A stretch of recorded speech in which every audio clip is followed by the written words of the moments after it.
All right, let's just rip the Band-Aid off. It's Tuesday, January 20, 2026. And if you're listening to this, you've probably already checked your phone, you've seen the charts, and you might be feeling a little bit of, let's call it, digestive distress.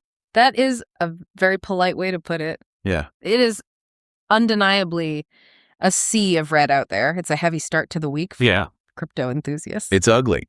But look, that's exactly why we're doing this deep dive, because we have this stack of research in front of us. We've got charts, we've got updates from the New York Stock Exchange, geopolitical briefs, and they're all telling two completely different stories. It's almost schizophrenic. It really is. It's a tale of two markets. For sure. Exactly. On one hand, you have the price action, which is just screaming, panic, sell everything, the dream is over. Right. But then if you actually look under the hood at the, the infrastructure, the plumbing of the financial world, it is screaming progress. And that's the conflict, isn't it? Price versus progress. And frankly, if you only focus on the candles, those little red bars on your screen, you are missing the massive construction project happening right underneath your feet. So our mission today is to bridge that gap. We need to explain exactly why the charts look so terrible, and we are going to get technical, so buckle up. We have to. We have to talk momentum and market structure. But we also have to talk about what the New York Stock Exchange is doing while everyone else is distracted by the red. Because that story, that's the one that matters for the next decade. Absolutely. Today is about cutting through that noise and understanding the machinery. So let's start with the pain. The macro landscape. It feels like every time we get a little rally in crypto lately, it just dissolves. It's like trying to build a sandcastle at high tide. That's a great analogy, actually. You build it up, turn your back, and whoosh, it's gone. That's the trend. Rallies are fading, and they're fading fast. Yeah. And the hard truth right now is that crypto is, well, it's underperforming. It's losing the battle for attention. Losing it to what, though? Where's all the money going if it's not coming here? It's kind of a shiny object syndrome. Capital's flowing into sectors that feel hotter right now, maybe safer. We're talking robotics, AI, energy, and specifically metals. Okay. Those sectors are capturing the imagination and the liquidity that crypto usually commands during a hype cycle. So for the first quarter of 2026, crypto is the unloved stepchild in the corner. For this quarter, yeah, feels that way. And the technicals, they really back that up. We need to talk about one indicator that's causing a lot of heartburn for analysts, the monthly MACD. Okay, let's unpack this. MACD, moving average convergence divergence. We hear this term thrown around constantly, but let's strip away the jargon. What is it actually telling us? Think of it like the engine of a train. It just measures momentum. Is the train speeding up or is it running out of steam? Right. When you lose the monthly MACD, which both Bitcoin and Ethereum have just done, it's like the engine has stalled. So the train isn't just slowing down, it's starting to slide backward down the hill. Precisely.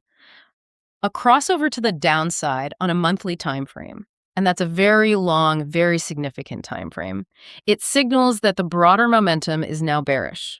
The wind is in our face, not at our back. That is a terrifying image. So the momentum is officially bearish on the monthly. It is. It signals the path of least resistance is down. Now, Bitcoin is trying to be resilient. It's holding a short-term uptrend, printing what we call a higher low. Okay.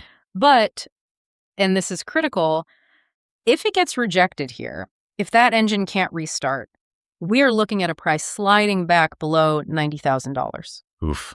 Which is a huge psychological blow. I feel like 90K was the floor we all got comfortable standing on. It was. And losing that feels like the floor is dropping out. And honestly, if you look at the altcoins, the setup it's arguably scarier. We're seeing classic head and shoulders patterns forming on the weekly charts. And I remember this one, heady shoulders. That's a reversal pattern. Yeah. Not a good thing. Not a good thing. Correct. Picture it. You have a peak, the left shoulder, then a higher peak, the head, where everyone gets excited, and then a lower peak, the right shoulder. It basically represents a market that tried to go higher, failed, and is now just exhausted. Like a tired athlete who can't jump as high on the third try. Exactly. Chainlink is a prime example of this right now. But there's another little detail on the charts that analysts are obsessing over, the liquidation wicks. Liquidation wicks? That sounds like something from a horror movie. What is that? It's a sudden, sharp drops. Price crashes for maybe just a few minutes to clear out all the leveraged traders. Imagine a long needle just stabbing down on the chart and then bouncing right back up. Right, the flash crash moments where you look away and you miss it, but it leaves that long line. Exactly that. And we have specific wicks from back on October 10th, 2025 that haven't been fully revisited yet. What does revisited mean? Why do we have to go back there? Well, it's a quirk of market mechanics. Markets seem to hate unfinished business. Those wicks represent pockets of liquidity, orders that didn't get filled because the price moved too fast. The market often magnetizes back to those levels to test them before it can really move up sustainably. So because we didn't spend enough time at the bottom back in October, we have to go back and check our work. That's the theory. So when you combine a lost monthly and misleading no momentum with head and shoulders patterns, exhaustion, and these unvisited liquidation wicks, the arrow is pointing down. Okay, that explains the why. The train has no engine, the athlete is tired, and we've got homework to finish downhill. But the big question everyone's asking is, how low? Are we talking a scratch or major surgery? Well, if you look at the consensus, the message is, don't try to be a hero. Don't catch a falling knife. Do not catch the falling knife. The general buy zone, the area where smart money is setting their orders, is sitting between $60,000 and $70,000 for Bitcoin. 60 to 70K. That's a significant haircut from where we've been. That's going to hurt a lot of people. It is. But to understand why we might need to go that low, we have to look past the charts and into the psychology of the market. And for that, Benjamin Cowen's latest analysis is it's the gold standard right now. I saw this. He's not really using price targets. It's more like pain targets. In a way, yeah. He focuses on a metric called percent of supply and profit. Basically, he looks at every Bitcoin and asks, is the person holding it making money or losing money right now? Okay, so intuitively, with all this red, I'd assume everyone is underwater. It feels terrible. And that's the trap. Your feelings don't match the data. As of right now, about 74% of all Bitcoin holders are still in profit. Wait, what? 74%? That seems incredibly high for a market that feels like it's crashing. It is remarkably high for a bottom. And this is the core of Cowen's argument. In past cycles, true market bottoms, the kind where you back up the truck and buy, they only formed when that number dropped to 35 or 45%. Wow. So for a real bottom, the majority of people have to be losing money. Exactly. That is max pain. That's capitulation. When sentiment is completely washed out, when everyone who was going to panic has sold at a loss and left, that's when the bottom forms. That is so counterintuitive. We feel bad, but we don't feel bad enough yet for it to be over. We're not at max pain. Cowen calls this a late cycle digestion phase. We need to digest all those gains and squeeze the weak hands out of the market. And I saw Garrett Soloway's take backs this up, right? Mm-hmm. He sees the downside risk limited to that same 65 to 70K range. He does. And for Ethereum, he's pointing to a key support area around $2,100. Okay. He's basically forecasting a rough first half of 2026. So 2026 is canceled. See you in 27. Not canceled, just delayed. He expects a recovery, bullish conditions to return in the second half of the year. The catalyst will probably be rate cuts, more liquidity coming back. But for now, for the next few months, the message is patience. Okay. I can accept that. It's ugly. It requires patience. We haven't hit max pain. That's the price side of our conflict. But let's pivot. Yeah. Because I promised we would talk about progress. Yes. This is the antidote to the gloom. While retail investors are sweating over the charts, the giants of finance are doing something kind of incredible. This is where it gets fascinating. If you only look at price, you think crypto is dying. If you look at infrastructure, you realize it's just getting started. So the New York Stock Exchange, the NYSE, they dropped an absolute bombshell announcement. They did. The NYSE is building a system where regular stocks, regular ETFs, can exist as digital tokens. Okay, let's just pause on that, because this isn't about a Bitcoin ETF. This is about owning a share of Apple or Coca-Cola, but as a token on a blockchain. That's exactly it. You still own the share, you get the same dividends, all of it. But the underlying technology, the rails it moves on, switches to a blockchain. But why? Is it just a marketing stunt? Not at all. It's about three things: speed, access, and efficiency. You get 24/7 trading, for one. No more opening bell. No more opening bell. You get instant settlement, so no more waiting 2 days for your cash. And you get fractionalization buying, tiny slivers of a share. But here's the part that really blew my mind. Usually when a bank says blockchain, they just mean a private database they control. A walled garden. The blockchain in-name only approach. Right. But that's not what the NYSE is doing. They explicitly said they are not building one private blockchain.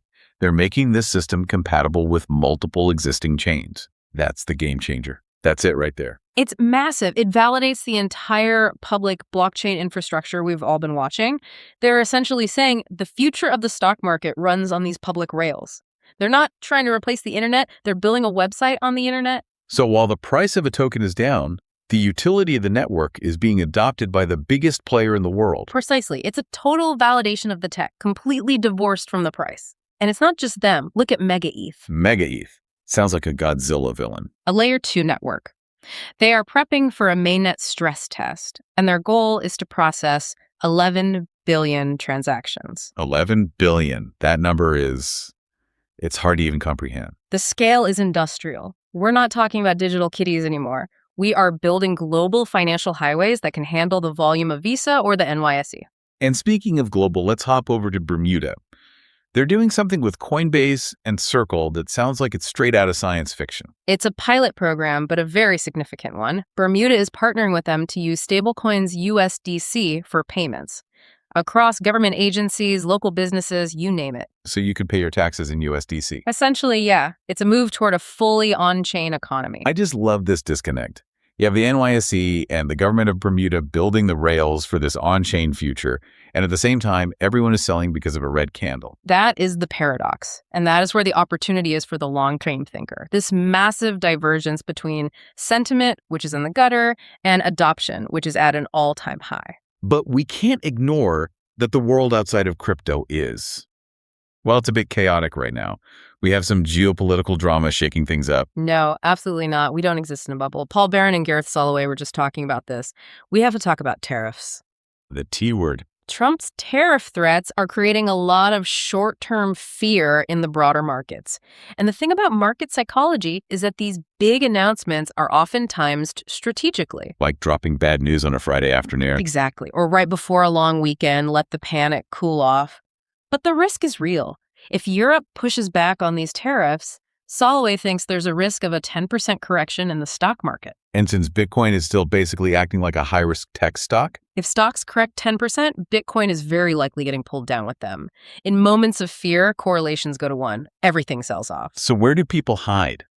Is gold working? Gold is holding up. It's still that strong fear hedge. Silver, on the other hand, looks a bit overstretched.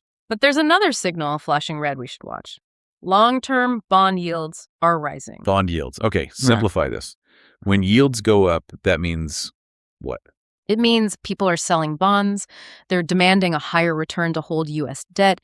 It suggests there's growing concern over the country's fiscal stability, our debt levels. Which is so ironic because Bitcoin was literally invented to solve that exact problem. Exactly. That's the long-term bullish case. But in the short term, when yields spike, it just sucks liquidity out of every other market. It hurts risk assets.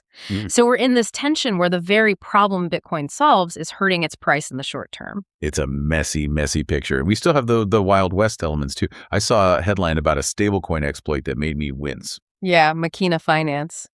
It's a reminder that the risks aren't just market-based, they're technical. They suffered what looks like an Oracle manipulation attack. Explain that like I'm 5. You trick the system into thinking the price is something it's not. That's basically it. Someone used a massive flash loan, borrowing a huge amount of money for just seconds to manipulate the price feed and drain about $5 million from a stablecoin pool. 5 million, just poof, gone. It's a cautionary tale, and regulators are watching. A Hong Kong securities body just warned that their stricter crypto licensing rules might actually scare off traditional asset managers. So it's a tightrope. Regulate too hard to stop the hacks, and the big money stays away. It's a very delicate balance. It just reinforces that this industry is maturing, but it is definitely not risk-free yet. Okay, so let's try to synthesize all of this. We've got a red market, bearish technicals, geopolitical storms, but we also have the NYSE building on-chain. What's the play?